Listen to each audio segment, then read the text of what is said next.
আসসালামু আলাইকুম রহমতুল্লাহ। নিজে অন্যায় করে আরেকজনের ঘাড়ের উপর চাপানোর মানে যে প্রবণতা, এই প্রবণতার যার বেশি সেই এখন দেখছি দেশে সম্মানিত, সেই দেখছি দেশের মোড়ল ঘোড়ল হয়ে যাচ্ছে। মানে নিজের অন্যায়, নিজের দোষ, নিজের অপকর্ম আরেকজনের উপর চাপানোর প্রবণতা দিনকে দিন এত পরিমাণ বেড়ে যাচ্ছে যে বলার অপেক্ষা রাখে না। এই যে দেখেন, আমি এই সম্প্রতি কয়েকজন মাওলানা তার স্ত্রীদের সাথে ঝুটঝামেলা হয়েছে। একজন আরেকজনের উপর কি পরিমাণ দৌড় চাপাচ্ছে মিডিয়াতে এসে, কাউকে পতিতা বলছে, কারো পরকীয়ায় লিপ্ত বলছে, কারো চরিত্র ভালো না বলছে, কেউ ড্যাব ড্যাব করে রাস্তায় তাকিয়ে থাকে এসব বলছে। তারপরে কিভাবে একের পর এক মাদ্রাসার শিক্ষক, মসজিদের ইমাম, তাদের বিরুদ্ধে বলাৎকার, ধর্ষণের অভিযোগ মানুষ তুলছে। কই, বাংলাদেশের মানুষ সচেতন মানুষ, ব্যাপক সচেতন মানুষ, তাদের কাউকে কোনো আওয়াজ দেখছি না।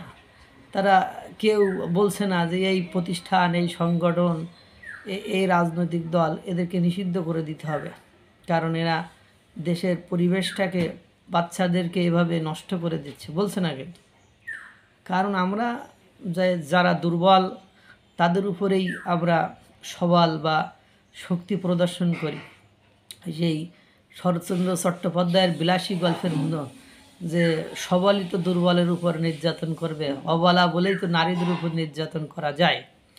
হ্যাঁ, মানে এরকম একটা বিষয় যে অপরাধে আর একজনকে আমরা অপরাধী বলছি, আর সেই একই অপরাধে যখন মনে করো বৌদিকে মানে কাশি থেকে ফেরত নিয়ে এসে, মানে কাশি বলতে কেন পতিতালয় কেউ নয়, পতিতালয় থেকে ফেরত নিয়ে এসে যখন ব্রাহ্মণদের কিছু কাঁসা থালা বাটি ধরিয়ে দিয়ে 2 টাকা না 12 আনি পূজা করে কয়টা টাকা ধরিয়ে একটা করে কাঁসার ঘটি ধরিয়ে দেওয়া যায়, তখন সব কিছু হালাল হয়ে যায়।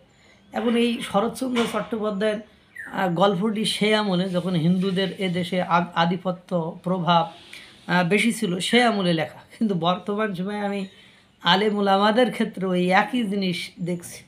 ফতোয়ার মানে ধরন, ফতোয়ার গড়ন, সব কিছু ওই শরৎচন্দ্র চট্টোপাধ্যায়ের ওই বিলাসী গল্পের ওই চরিত্র বা ওই ঘটনার মতোই আমার কাছে মনে হচ্ছে। নিজের দেশের মাওলানাদের বিরুদ্ধে এত অপকর্ম, এত ধর্ষণ, এত বলাৎকার, এত শিলিতলা মানে মানে মানে ইজ্জতহানি বা খারাপ অঙ্গ প্রত্যঙ্গে হাত দেওয়ার যে প্রবণতা, তার জন্য শুধু বহিষ্কারই যথেষ্ট। কিন্তু আপনি যখন অন্যের ক্ষেত্রে এটা দেখবেন, তখন দেখবেন যে না, এটা তখন আর বহিষ্কার হবে না, তখন ওরা সংগঠনকে নিষিদ্ধ করার মধ্য দিয়ে। এই সম্প্রতি ইস্কনের বিরুদ্ধে যেটা উঠেছে, একটি ঘটনাকে কেন্দ্র করে মাত্র, যেই সুশান্ত নামে এক বুয়েটের শিক্ষার্থী কোনো প্রেমিকার সাথে নাকি সে প্রেম করে তারপরে ভোগ করেছে, এটাকে পরবর্তীতে, প্রথম আগে ছিল প্রেমলীলা, পরবর্তীতে মেয়ে যখন আর সহ্য করতে পারেনি বা মেয়ের মানে সিস্টেমের বাইরে চলে গিয়েছে, তখন এটা ধর্ষণ কিলা, মানে এরকম একটা অবস্থা। যাই হোক, ওটা মানে খারাপ অপকর্ম, সেটা বলার অপেক্ষা রাখে না। সব ধরনের, সব জাত, সব মনুষ্যকুলের জন্য ধর্ষণ কাজটি, জিনা কাজটি ক্ষতিকর।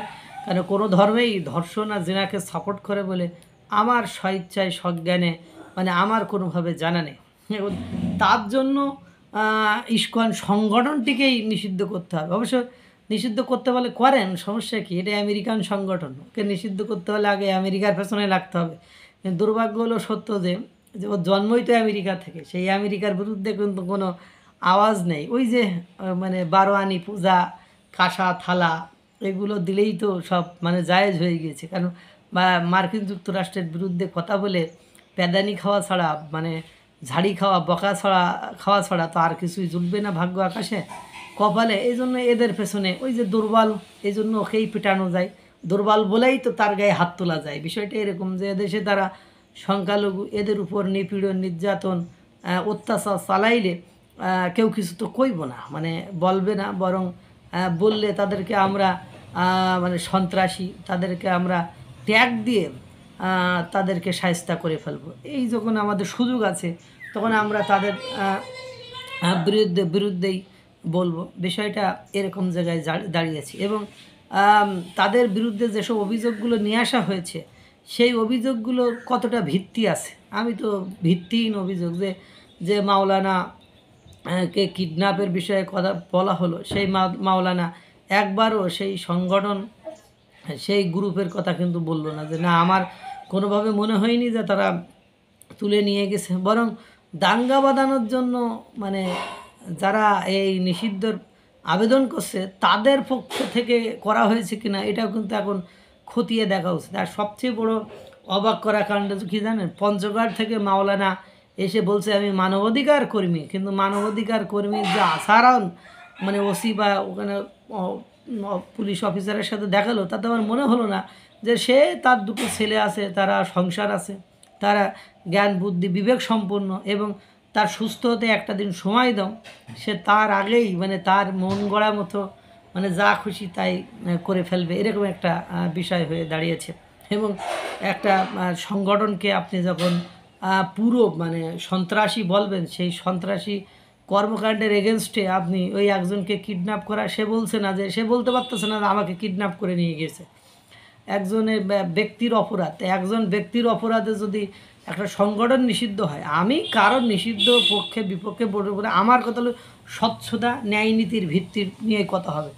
যে ওকে যদি নিষিদ্ধ করতে হয় তাহলে আপনার দেশের এই যে বড় বড় আলেমদের বিরুদ্ধে, বড় বড় রাজনৈতিক দলের নেতার বিরুদ্ধে, ধর্মীয় গুরু মানে ইসলাম ধর্মের পণ্ডিত মাওলানা মুফতিদের বিরুদ্ধে প্রতিনিয়ত এই কিছুদিন মানে আগে একটা মহিলাকে মাসের পর মাস তার মাদ্রাসার ভেতরে ভোগ করে যাচ্ছে বিয়ের প্রতিশ্রুতি দিয়ে, সেই প্রতিষ্ঠানগুলো কি বন্ধ করেছেন? সেক্ষেত্রে আপনি বলতেছেন যে ও প্রতিষ্ঠান কি করেছে, যে ব্যক্তি অন্যায় করেছে তাকে বের করে দাও। তো অন্য দলের ক্ষেত্রে অন্য গ্রুপের ক্ষেত্রেও একই, আপনার কেউ যখন ওই সংগঠনের কেউ যখন অন্যায় করেছে তখন কি তারা বলেছে যে এই অন্যায় করিনি, ওর গায়ে তুমি হাত দিয়ে দেখো, বা ওরে আইনে না মানে ভাবে তাকে পানিশমেন্ট দিয়ে দেখো, তোমার ব্যবস্থা করব, এরকম কোনো কথা কি বলেছে? আপনার ক্ষেত্রে এটা প্রযোজ্য, ওদের ক্ষেত্রে কেন এটা প্রযোজ্য নয়? বাবা, এভাবে করে শান্তিতে থাকা যায় না, এভাবে করে একটা গৃহযুদ্ধ উপহার দেওয়া যায়, এভাবে করে একটা ধ্বংস লীলার দিকে আমরা গুটি গুটি পায়ে এগিয়ে যেতে পারি। কারণ আপনি যেসব অভিযোগ নিয়ে এসেছেন এই অভিযোগগুলো ভিত্তিহীন, আপনার কোনো ভিত্তি নেই, এগুলো একদম নড়বুড়ে।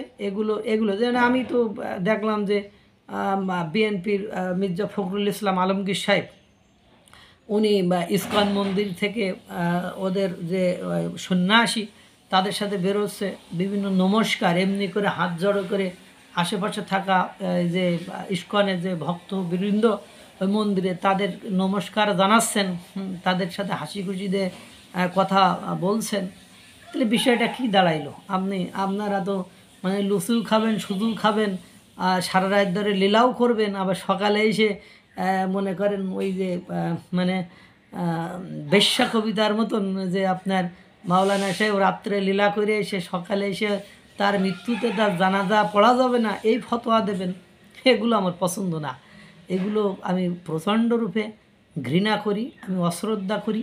এজন্য আমি আপনার কথা হলো, আপনার যদি সার্টেইন কোনো কজ থাকে, আপনি যদি শক্তিশালী কোনো প্রমাণাদি থাকে, আপনার ধর্মের বিধান কি যেন কোনো মেয়ে কোনো মাহারাম মানে যাদের সামনে যাওয়া, তাও যাওয়াটা কি, তাদের সামনে মাথায় কাপড় মানে বুকে উড়না দিয়ে তারপর যাইতে হবে, সেই মাহারাম ছাড়া যাদের সামনে যাওয়া যাবে না, সেই মাহারাম মানে ছাড়া একটা মানে অন্য ধর্মের একটা ছেলেকে ধর্মের বুঝ দিতে গেলে, আরে মেয়েরা আবার কিসের ধর্ম প্রচার করবে?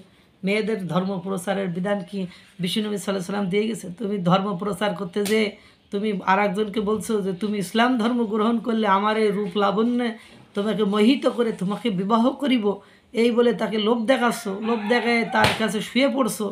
হ্যাঁ, সে পরবর্তীতে যখন সে মানে রাজি আসছে না তখন সেটাকে ধর্ষণ বলে চালিয়ে দিচ্ছে। এগুলো তো ঠিক নয়। তোমার ধর্মে আকৃষ্ট হয়ে কেউ যদি ধর্মান্তরিত হয় সেটা তার ব্যক্তিগত বিষয়।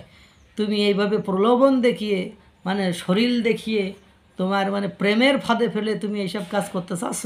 আর পরবর্তীতে ওই যে শরৎচন্দ্র চট্টোপাধ্যায়ের বিলাসী গল্পের ওই যে চরণের মতন যে অবলা বলেই তো তার গায়ে হাত তোলা যায়, এগুলো করে দেশে অশান্তি, দাঙ্গা, সন্ত্রাসী, অন্য দেশ জঙ্গি বা সন্ত্রাসবাদের আখড়া বলে, যেমন পাকিস্তানকে স্বীকৃত রাষ্ট্র হিসাবে দিয়েছে যে সন্ত্রাসের আখড়া, সেখানে বিদ্রোহী গোষ্ঠী একের পর এক গড়ে উঠছে, এই দিকে নিয়ে যাওয়া ছাড়া ভালো কিছু করতে পারবেন বলে মনে হয় না।